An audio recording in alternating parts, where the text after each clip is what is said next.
Alright, this is April, also known as Grandmama. Okay, I'm going to give you an update on what's been going on with me. Alright, so my friend called me and said, what's really going on with you? Excuse my appearance because I didn't get any sleep last night because they were making up a lot of noise.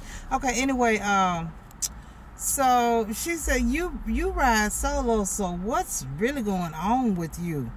You don't hang out with a lot of people, so what are you doing now?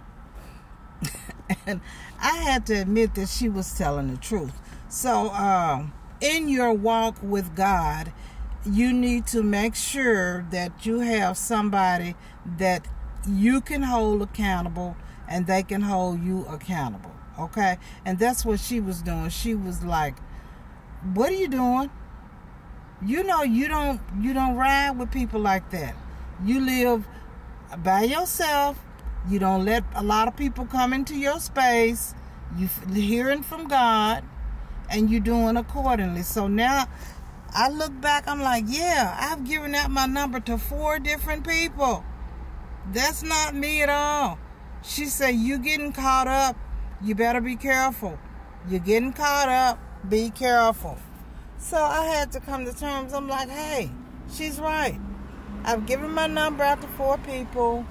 I have a bad problem of trying to be too many people's savior, and I guess it defaulted back to that. So I'm getting ready to just start backing off, spending my time outside in my car if it's not too hot, not getting involved in their personal affairs. I've already been kicking some to the curb anyway.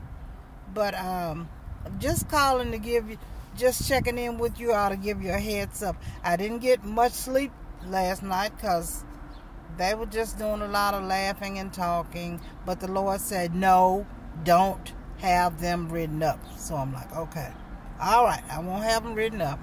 So basically that's all I'm calling is because my friend said, look, it ain't like you know these people. How long you been knowing these people? And I'm like, yeah, man, I done really went way out of my league, because before COVID hit, I was already in solitude, okay?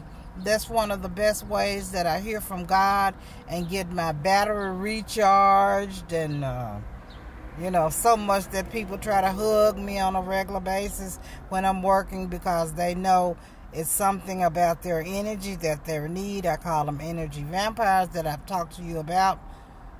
So that's all. I'm getting back with you to let you know that I had to step back and regroup, and that's what I'm doing out in my car, doing my praise and worship, reading my Bible, and I'm gonna have my earbuds in, and I'm gonna say, oh, I'm sorry, I can't get involved in that.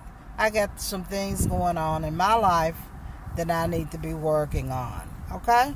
So this is Grandmama. Remember, I told you I was going to tell you about these different situations. It's not just all good. Stuff that apparently that I had forgotten. I don't know why. I guess I was so so excited with the fact that I could minister to women.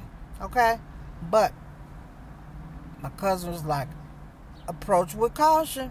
You better make sure God is telling you all of this, basically, or that it could still be a trap. Okay? All right. Shalom. This is Grandma, also known as April.